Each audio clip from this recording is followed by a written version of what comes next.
A town peppered with the past. This site is where we became Delaware, and we became the first state for 5 days. We were it. A town proud of its present. If you have not been in the area before, we'll be happy to tell you all the things to see and do. And a town pumping out big plans for its future. The best years for Dover are yet to come. Today's adventure takes us to the capital of the first state, Dover. My favorite part about being in downtown Dover is being in downtown Dover. And for good reason. It's walkable, it's business friendly, it's people friendly. A downtown with a direction. To make sure that downtown Dover is thriving. And thriving it is. The vibe in downtown Dover is so good right now. From goods Ocean breeze is a nice fragrance. to goodies. We believe in rolling our own dough for the croissant and with French butter. From swag Think about it as being timeless, classic pieces that are unique. to souvenirs. To think that somebody's wearing a shirt with a Delaware design on it in China is very gratifying. To the stories from people who call Dover home. We made roots here. We explore it all today in this Delmarva Life Small Town Series, Dover.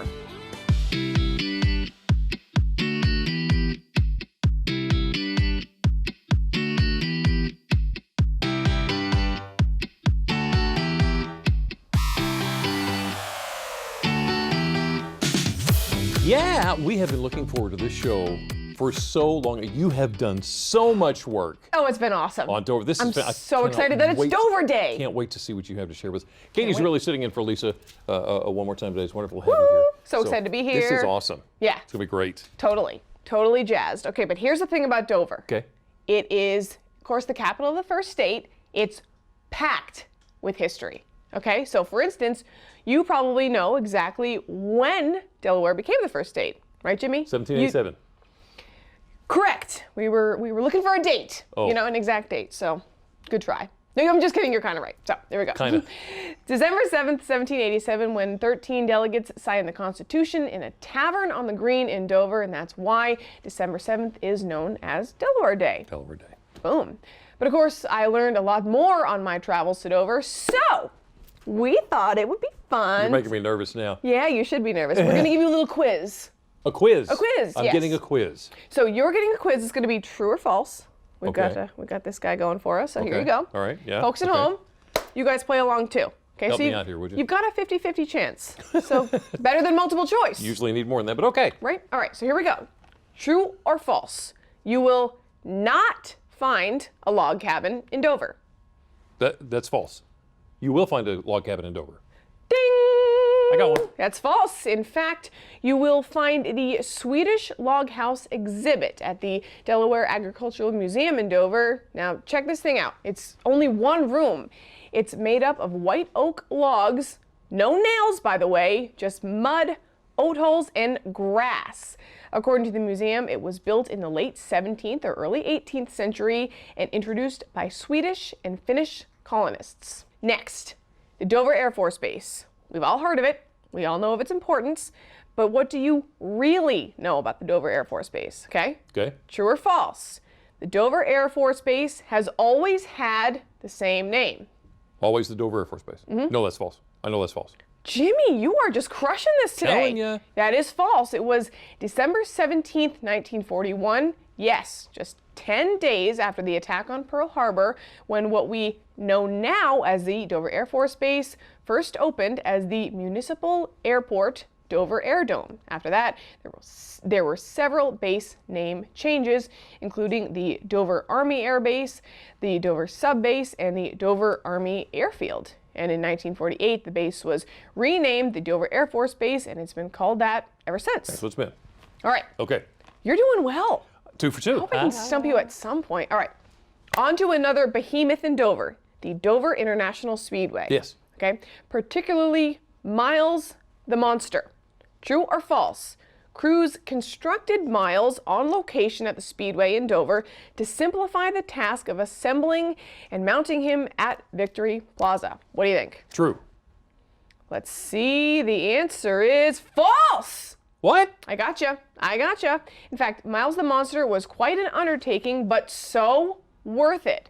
design team in Lancaster, Pennsylvania actually built Miles. Now, according to the Speedway's website, crews worked during the cold winter months and built him in their factory's driveway. Miles took 144 days to build, 6 flatbed trucks to transport, and then 1 day to reassemble in Dover. Okay, I was thinking reassemble instead of, okay, all right. It's okay. Two out of three ain't bad, as they say. You know? And I'm going to give you one more. Okay. Okay, so final question. True or false? Astronomer Annie Jump Cannon, born in Dover, came up with a classification system for stars that's still being used today. I should know this one. I don't know this one. I'm going to guess on this one. False. It's true. Oh, all right. Can I just say this woman right here is a rock star. Pun intended. Annie was born in 1863, and she developed a love for astronomy. That love grew, and it landed her in today's history books after she came up with a classification system involving hundreds, thousands of stars. I should have known that. Isn't that great? That's awesome. Yeah. It's all from Dover. That's right. It's all from Dover. And there's so much more. So that's a Dover rock star from the past. How about we shine some light on some Dover stars in the present? Stars like Zariah Hathorn and her sister Haley Willard. They're making a difference around the world, and they call Dover home. They recently launched a book drive at South Dover Elementary, collected more than 6,000 books to help start a library in Africa. They also read bedtime stories via Facebook Live in an effort to make sure that no child goes to sleep without a story. Not only have Zariah and Haley joined us on Delmarva Live, but they've also been featured on The Rachel Ray Show. Love it. Keep going, gals. All right, well, from one set of selfless sisters in Dover to another. Reagan and Peyton Garnsey are the founders of Buckets of Love. They spread the love by filling buckets with all sorts of fun things to provide sick children receiving medical care private to them.